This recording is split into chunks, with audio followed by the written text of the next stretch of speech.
All complex numbers have two parts. They have a real part and an imaginary part.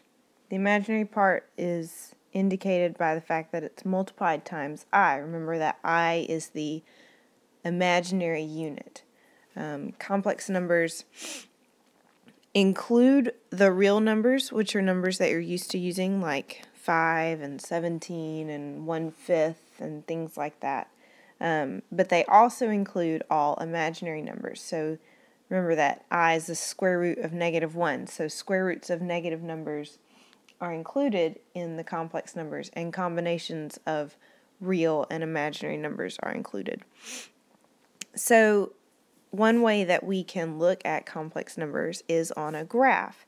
And this graph represents the real number line, the one that you're used to counting on. Starts at 0 in the middle, it has a positive side, it has a negative side. But this graph also has what's called the imaginary number line, which goes up and down.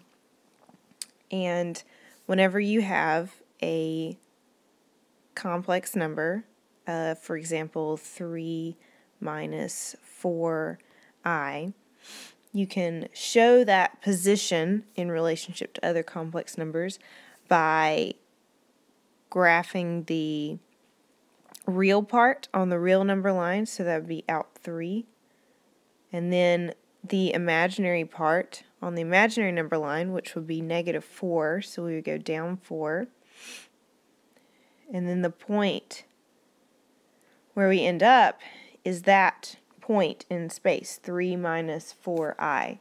That is the complex number graphed.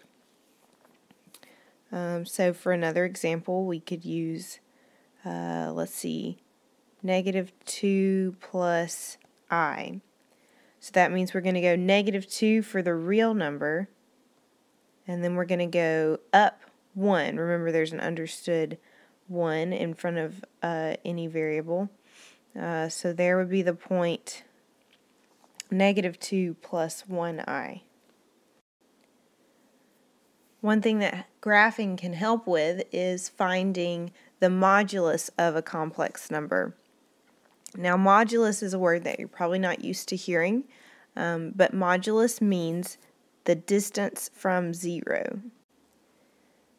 Another way to think about modulus is the absolute value. Absolute value simply means the distance from 0.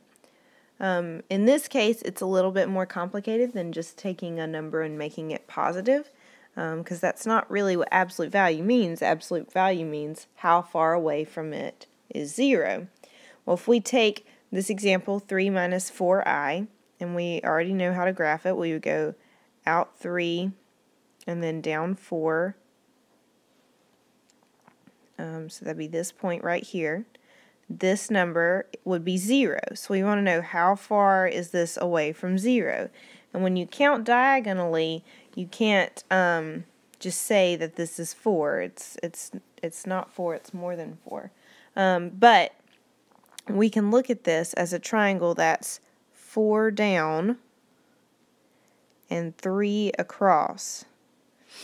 And those numbers come from our complex number, 3 and 4.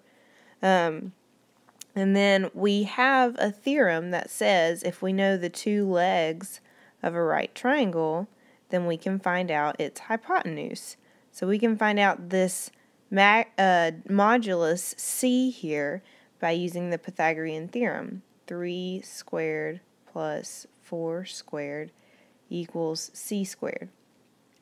Then you know 3 squared is 9 and 4 squared is 16. So when we add those together, we get 25.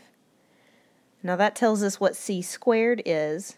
When we take the square root, we would get 5 for c, or the modulus. And the symbol for modulus, just like absolute value, would be those straight line brackets. So the modulus of 3 minus 4i is 5. Now it is possible to get a modulus that you can't take the square root of. 25 just happens to be a perfect square. In that case, your answer will either be a decimal or you can just leave it in square root form without using a decimal.